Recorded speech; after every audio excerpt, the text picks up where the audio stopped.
quick killing spree early in this game. Not the battle talent, but you know, just like literally go ham. Just goes ham. I think this needs to be pick off. You can't go easy on the pick here for the roam. It can't just be like, oh, another beefy dude. It needs to be someone who goes fast, is flashy. Angela. Sure, flashy, yes. Flashy. In the sense of like, oh, nice effects. But dang, okay, this is pretty flashy, right? I mean, this is pretty good. I like the Badang. He has no good targets though. His best target is if somehow he just interrupts the movement of a Lancelot in Moscow, I feel like. But like how do you know what I mean? Like you're almost most likely to whiff. Yeah, it's like he's forcing out.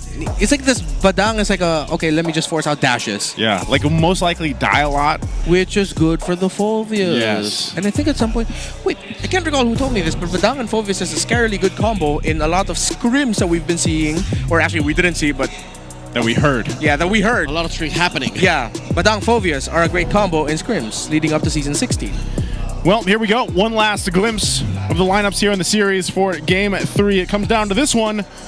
Who will it be? Will it be Twisted Minds to go ahead and keep up at the top of the standings, or will we see Rora get one under the belt here in Game 3? You guys can let us know in the comments who you think it's going to be. Is going to be Twisted Minds or Aurora. We jump into the land of Dawn for this one. And once again, we've asked for it through the drafts leading into it. I would say we got it for this one. Now, looking into it in the early game, that's where things have started in the case where, you know, if Twisted Minds can get an early rotation going, that's going to work for their lineup here. I think typically of the red side, we're going to see Twisted Minds go into an invade. But since Light and Yue were aggressive with their trading at the center of the map, Light was able to make the most out of the concussive blast. We might not see the... Yeah, we're not going to see the Golem invade after the Slitho Wander, potentially, but that's usually one of the MOs of Twisted Minds when they're on the red side. So for Rora... Yeah, no, they're pushing them back. They're not allowing the invade to happen. This is them respecting Twisted Minds' tendencies all throughout Season 16. Yeah. It allows you also, again, to see how important those first, you know, under the minute are, too. Like in these early rotations, if you get a little bit of advantage, especially in the mid lane, you can secure yourself easier time in the rotation. But also part of that... Oh, so we're going to jump in. Looking for some burst. Kaloy gets that wall up between Light and Yue, putting Light on 1/3 of his health. Yeah, a little trade win there for Aurora, but for Twisted Minds. But the good thing is Light didn't pop his Revitalize. While Twisted Minds are doing a good job of making sure that they just supplement Empty the King well. He's about to hit level 4. He's been undisturbed. It's been a lot of heavy lifting from Kaloy and Sean to provide him space, and that's exactly what you need to see from Twisted Minds with the lineup that they brought to the table. I think part of this, too, is this will actually work really well together. The Kukuro with the Harith. Itemization-wise, too, for most part, Sean has been going that Genius Wand.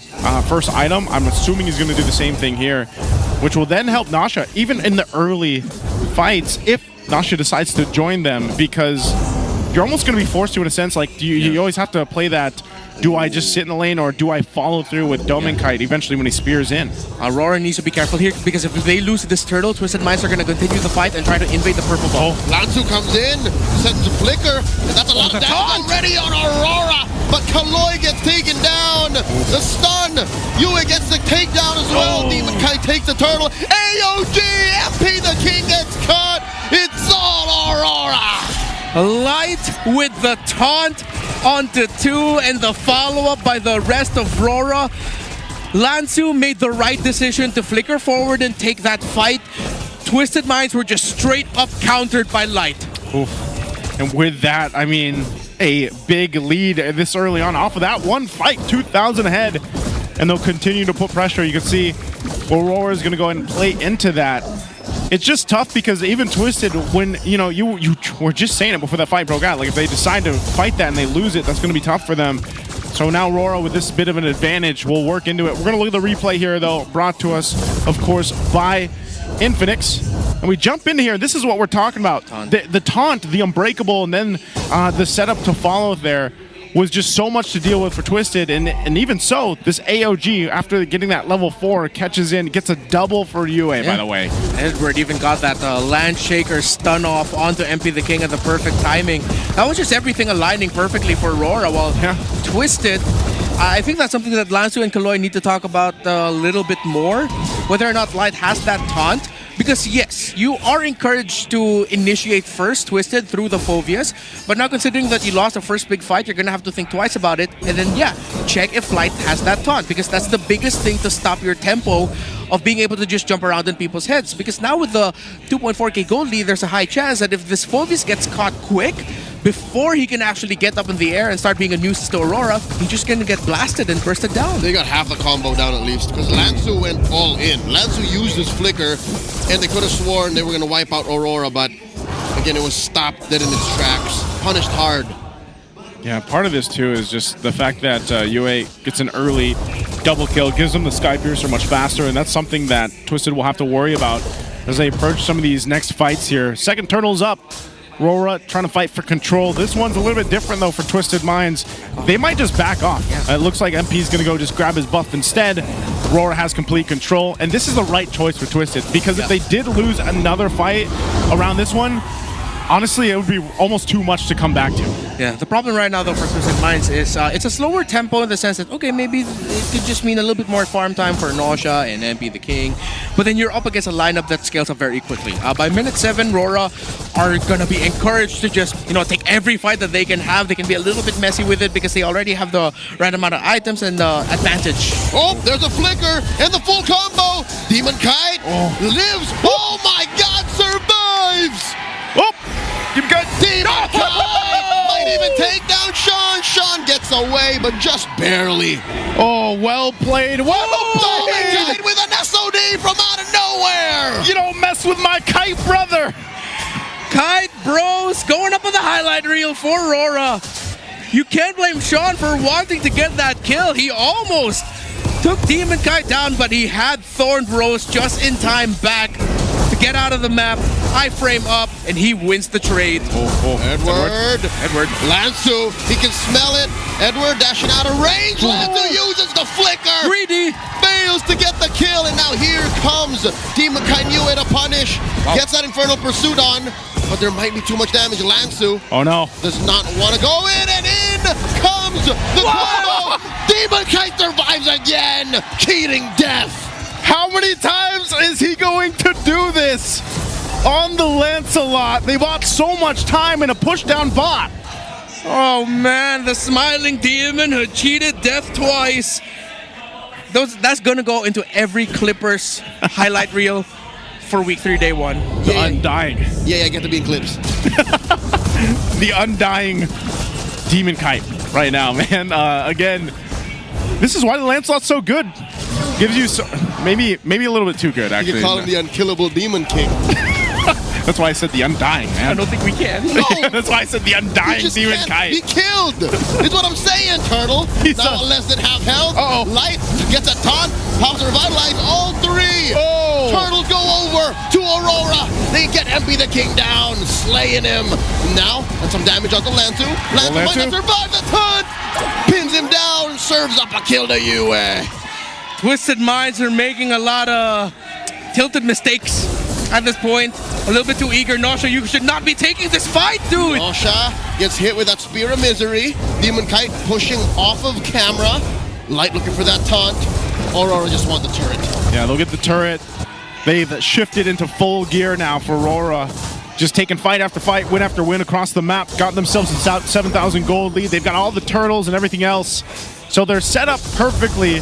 Oh no, mid. There's the cleanse. Keeping Sean alive. Spends the flicker too. Close call. That's tough, man.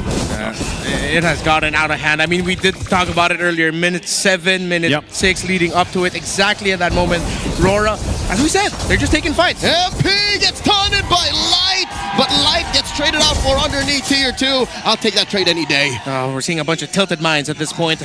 It's tough for Twisted. They're trying to farm, they're trying to find space in the map, but then they made too many errors, too many quick, sudden judgment calls to try and get kills, to try and crawl back, that Aurora were just able to turn things around. It's going to be one of the toughest comebacks for Twisted if they can pull it off, because Aurora have just ran away with it at this point. That's tough, because you're sitting here thinking, all right, Twisted, what can they do to get this game back under control? Because this is a massive deficit they're working against. And even then, Nausea's Nasha hasn't been a part of anything really. He's just been farming up as to do what he can do, but it's been completely just kind of shut down in a way where we haven't seen that Harith in action yet.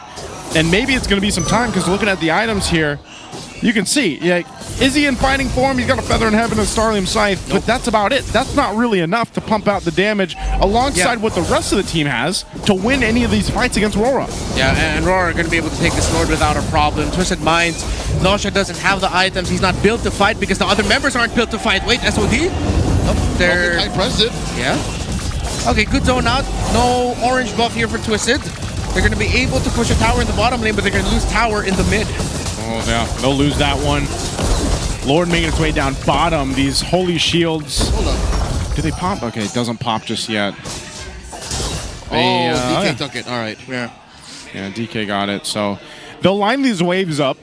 With this kind of lead, Rora can definitely go ahead and push into these base turrets. I think that's where we have to look at what's the probability here for Twisted Minds to actually defend against this massive deficit in terms of itemization. Are they actually able to hold on with this kind of lineup here? You might be able to, considering that Rora will want to take the best case scenario as possible when it comes to sieges. They don't often lose siege battles quickly for the opposing team to turn it around.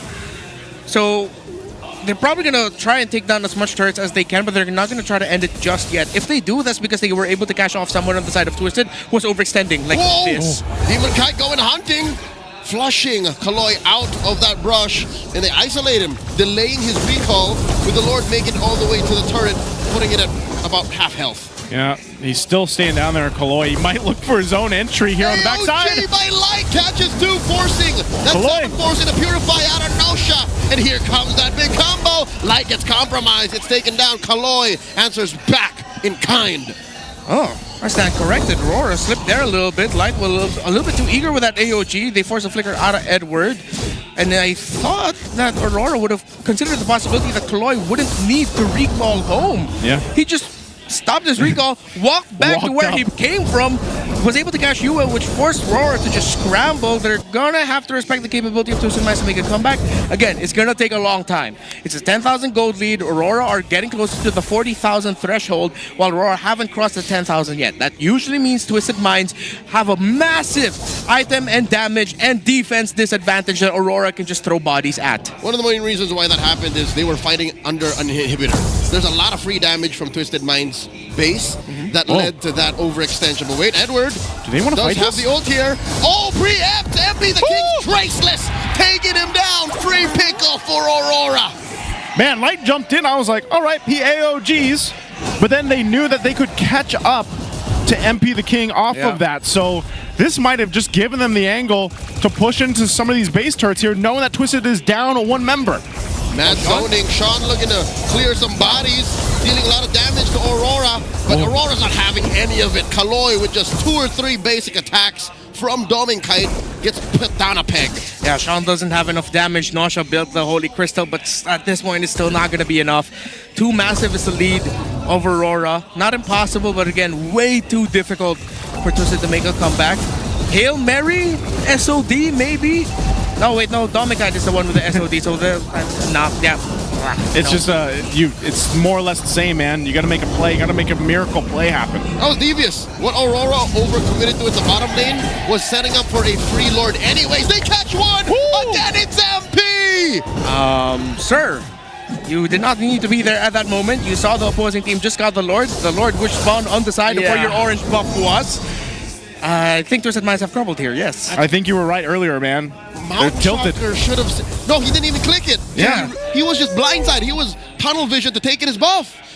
Again, I agree with Renmar. You don't have to be there, you know? Yeah, this is going to be... Could be it. Could be. I think this is going to be the last siege. Slow push up top. They're going to let the minion waves push the top and the middle minion wave.